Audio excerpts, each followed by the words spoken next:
Hello everyone, it's Michelle from Gypsy Insights. This is a different kind of tarot reading. It's not dependent on your sign or element. If you are guided to this reading, you'll know if it is meant for you. And I'd really appreciate it if you would like, share and subscribe if you enjoy this new, different kind of tarot reading. Hello everyone, welcome to Soulful Repair. Thank you for joining us. My name is Michelle. My name is Richard.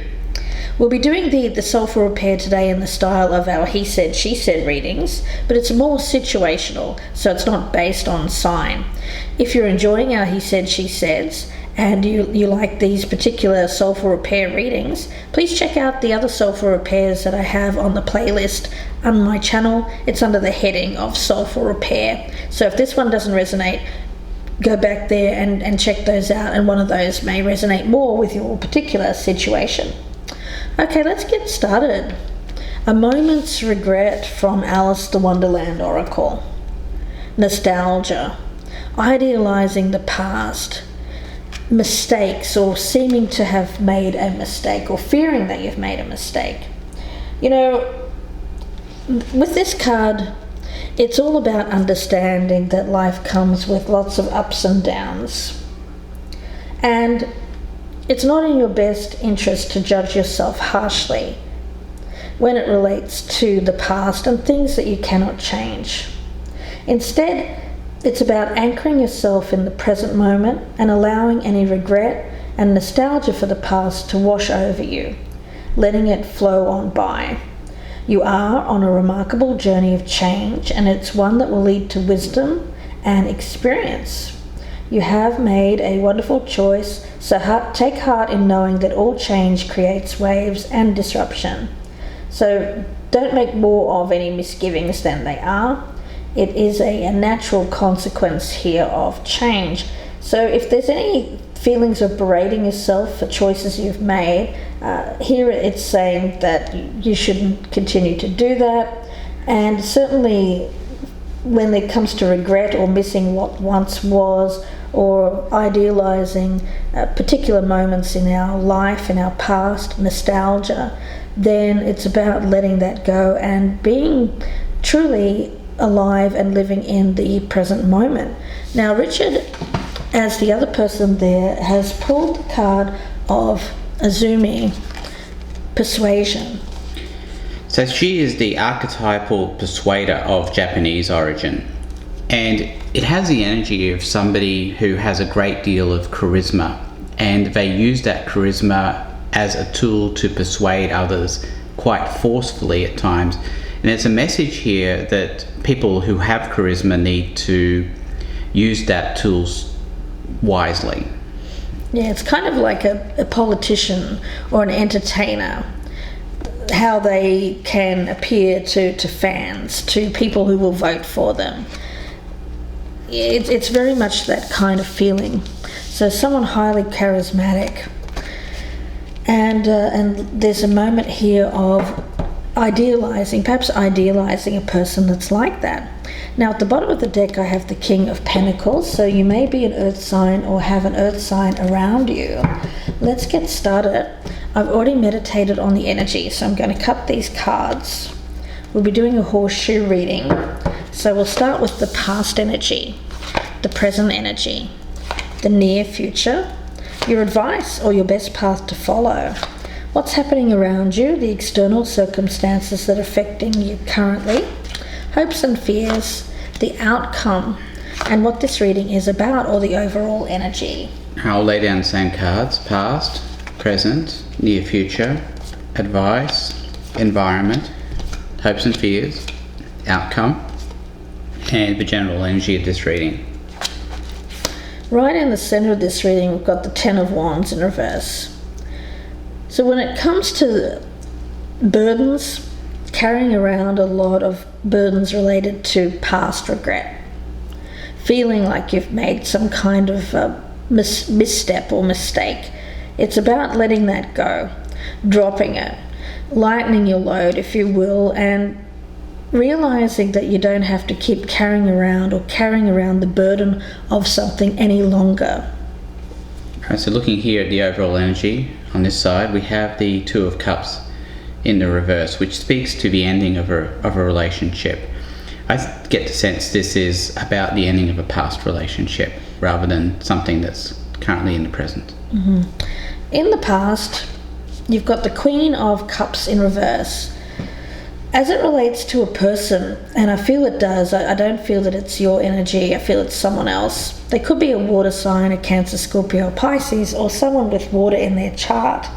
But I get more that it's the way that they were acting. I pick it up as emotional manipulation, persuasion, if you will, but done in such a way that it is quite... it's a difficult energy that I pick up around that Queen, because it's a Queen who, when it comes to their emotions, they can be quite unstable, perhaps even immature emotionally. So it may be that this person, giving them the benefit of the doubt, maybe they weren't aware that they were being manipulative, but if they were, then that takes on a different kind of connotation around persuasion, but we'll have to see where that goes. Alright, so looking over here at the past energy, we have the Hermit. That speaks to a period of introspection. I think contemplation. I think it's after this event. Let's take a look at the current energy here. We've got the Five of Swords. Alright, so I do feel here that we're talking about the person who is the persuader, so to speak, or has persuaded another. And I get that this person is not taking responsibility for their actions. I also feel that in the past there's someone that is not to be trusted with emotion.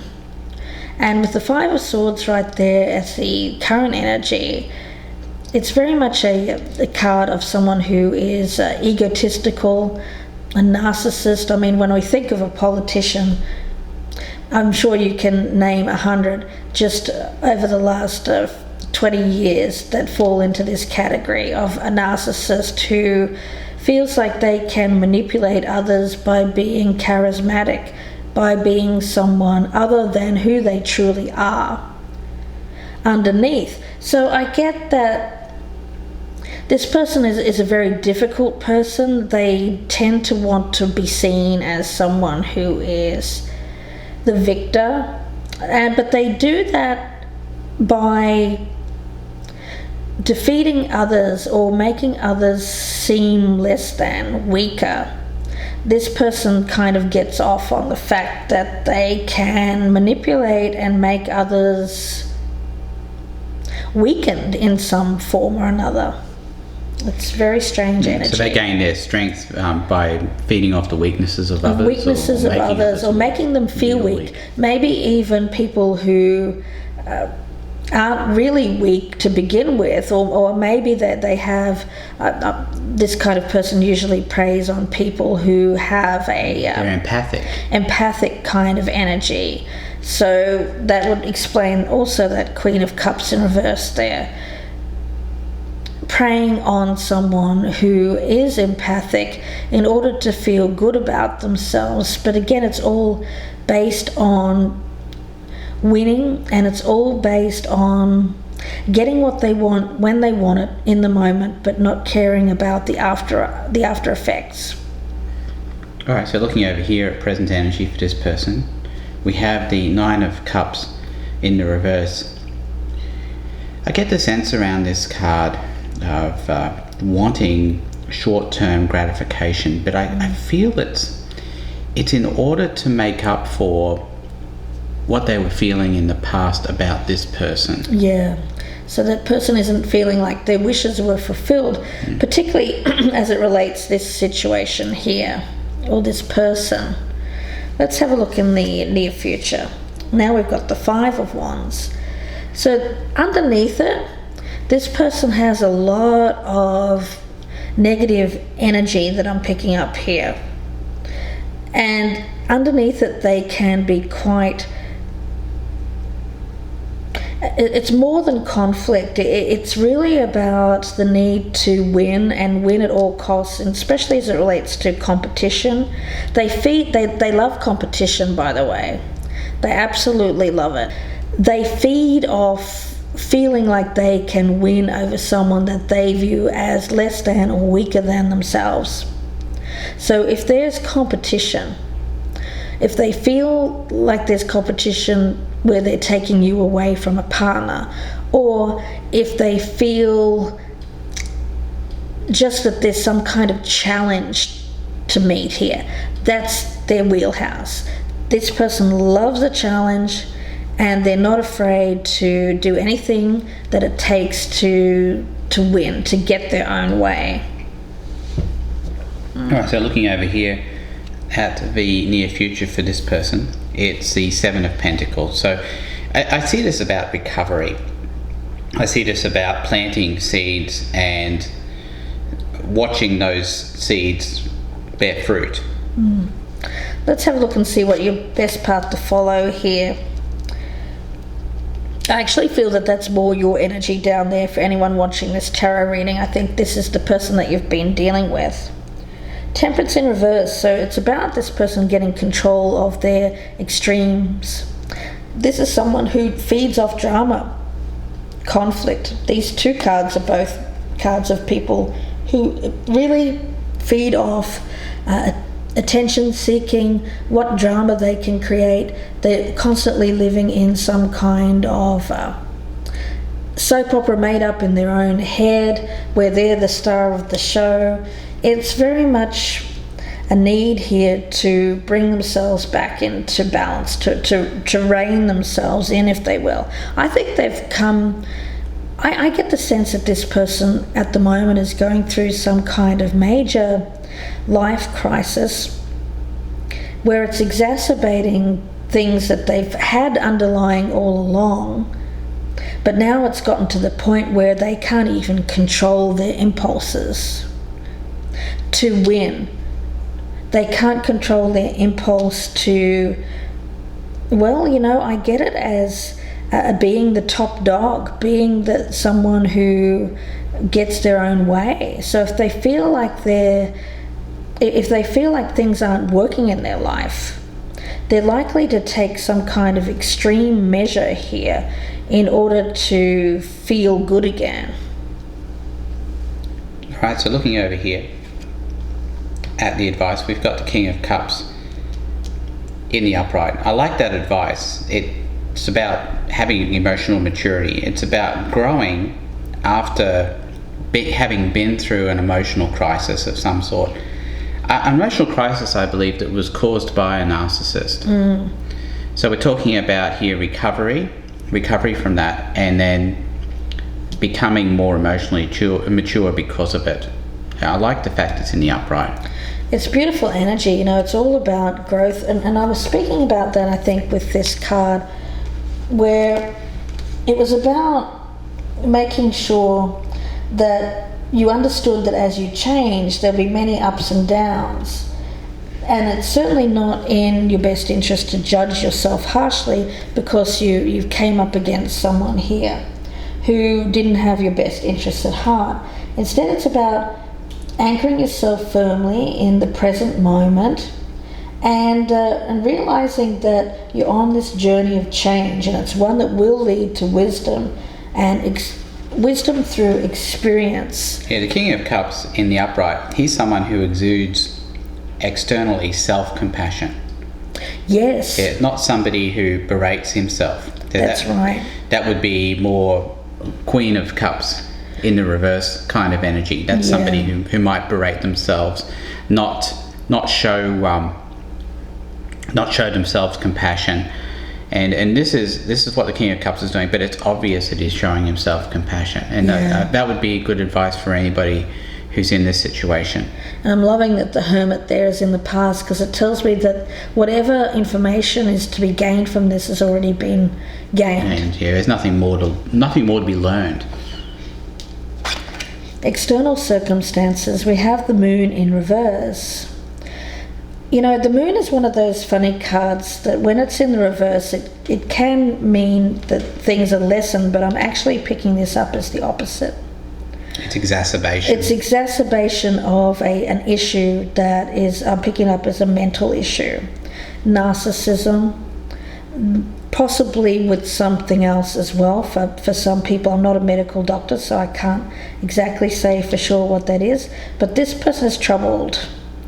And I think that this is external energy because it's people looking at them and realizing, it may even be you looking at this person and realizing that they are troubled, that they have some pretty deep-seated issues that you're not to blame for.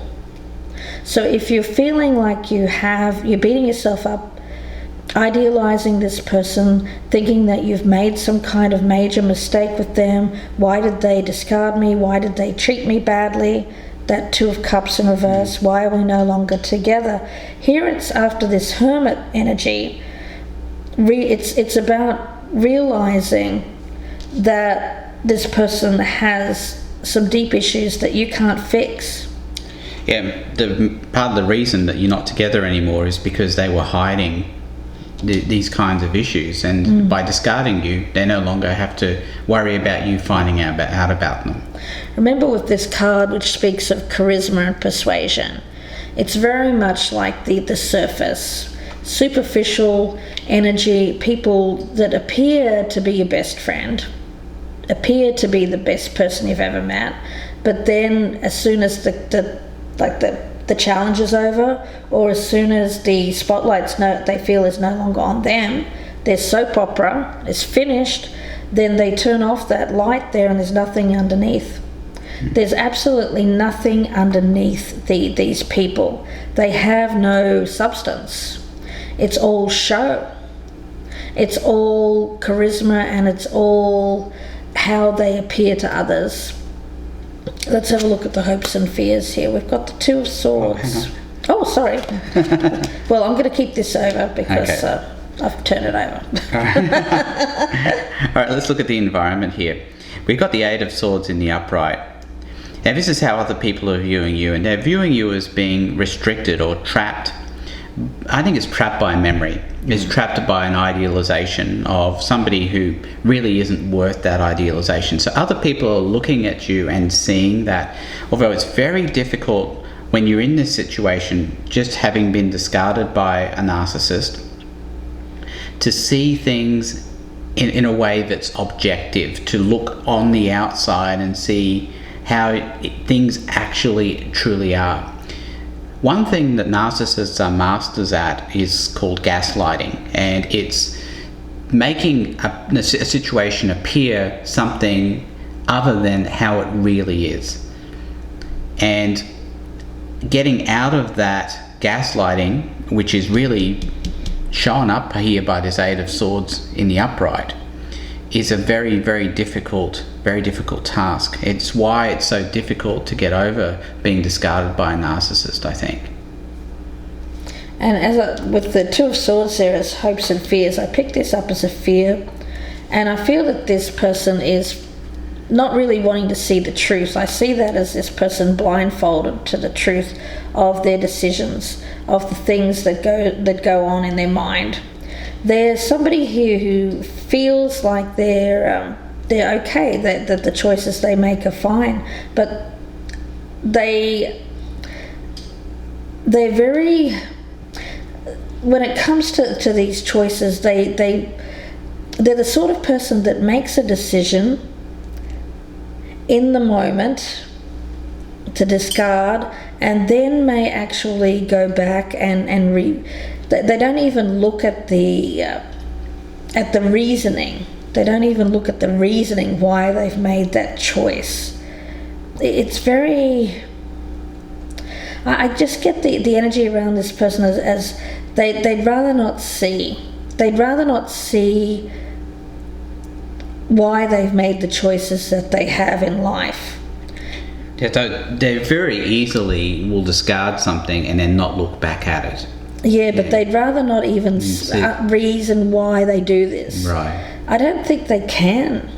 There's something blocking this person from reasoning, from looking at why they make decisions, why they do the things they do. They don't seem to be able to get to that place. If you're not someone who has a narcissistic personality disorder, and I feel that this person has, it's extreme, then you can look at your choices, and I feel that you're looking at the choices thinking, well, did I make any mistakes? Why did this happen? You're using logic and reason. This person, though, can't do the same because they don't have any. And that's just the truth. They don't make decisions based on logic or reason or anything that you're trying to fathom. They don't have the same mindset. They just do things at will without even looking at why they do them. All right, so looking over here at hopes and fears for this person, we have the Four of Swords in the reverse, and that's healing. That's coming out. That's actually coming out of healing. It's actually having healed, and that's the hope of getting out of this situation, of having been discarded by a narcissist, and all the hurt feelings and everything else that comes along with it. But the main thing I think that people do after they've been discarded by a narcissist is they've idealized this person. This person appears on the surface to be the best person they've ever had, and there's a feeling of having lost something valuable. And it's getting over that feeling of loss that is the big challenge here. Yeah, and it's also a lot of this trying to make sense of something that you can't make sense of, because it's not based on logical reason. It's based on illness.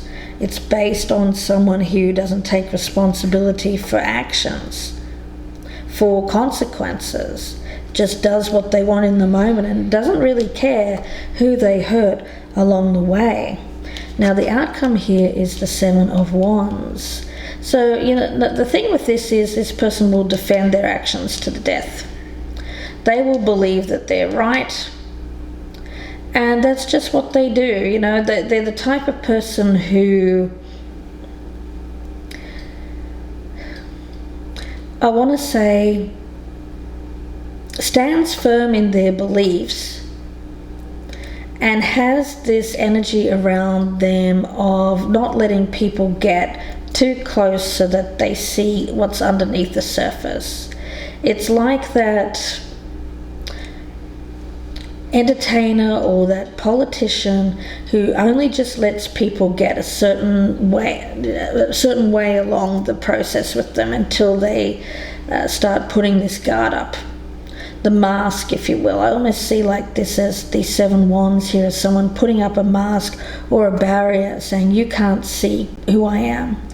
Don't look inside. I'm not letting you near. I feel like this is this person saying, I'm not letting anyone get near to me because I don't want them to see who I am, really. All right, so looking at the outcome for this person over here, we have the Queen of Swords in the reverse. So it's a combination of anger and disappointment.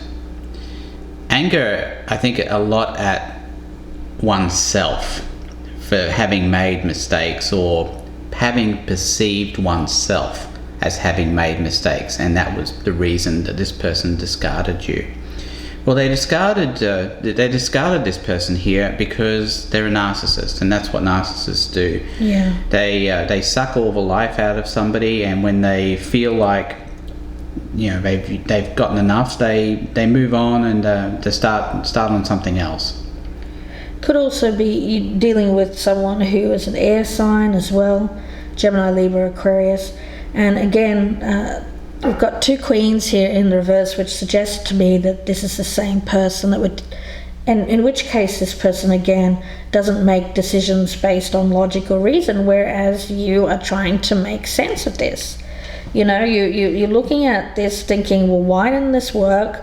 There must be some reason why it didn't work. So you reason, but this person is not reasonable. They don't act that way. They don't think that way.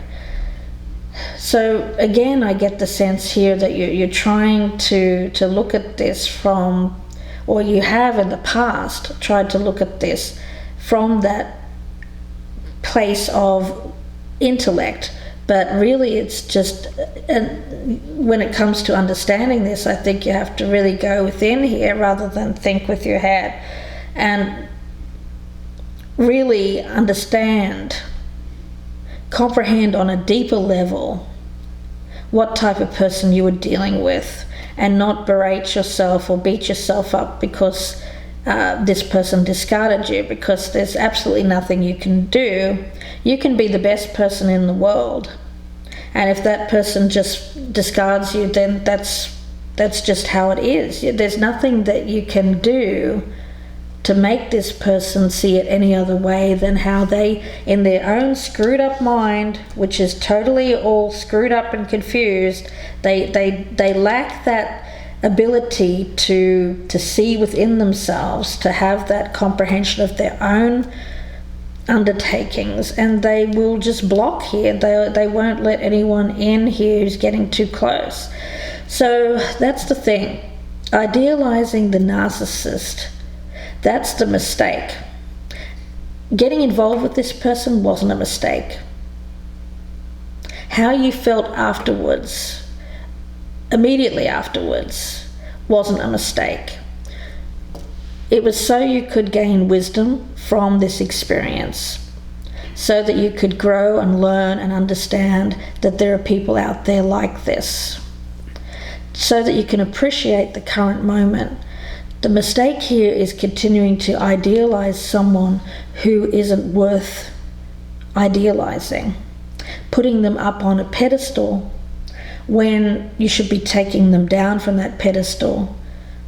It's almost like you're putting yourself beneath this person, whereas in actual fact they are beneath you, because of they have some very deep issues here, some problems mentally with logic and reason and understanding of their own choices in life and why they do things. Well, we've got a lot to clarify here in part 2, haven't we, Michelle? Hope that you join us there. The link will be below in the descriptions box, and that will be on the Vimeo channel. We'll be clarifying everything here. We'll be going even deeper. So if this is resonating, please join us there. And if this isn't resonant, then please check out the rest of our Soulful Repair readings, and those are under my playlist entitled Soulful Repair on the channel. If you would like a personal reading with Richard and I, you can email gypsyinsights@gmail.com, and that email is also in the box below. Wishing you the best with this, guys, and we'll see you in part 2. All right, thank you. Goodbye and good luck.